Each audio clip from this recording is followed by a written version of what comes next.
Welcome to my channel అండి. ఈరోజు మంచి రెసిపీతో మీ ముందుకు వచ్చాను. నేనైతే శనగపిండి తీసుకొని దాంట్లో కొంచెం ఉప్పు, కొంచెం బేకింగ్ సోడా వేసుకొని ఇలాగా లూజ్గా కలుపుకున్నానండి.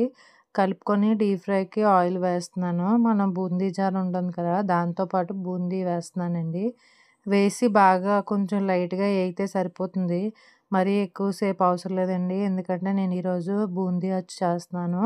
దీనికోసం అయితే నేను బెల్లం తీసుకున్నాను. బెల్లంలో కొంచెం వాటర్ వేసి పాకం వచ్చిన దాకా కలుపుతూ ఉండాలండి.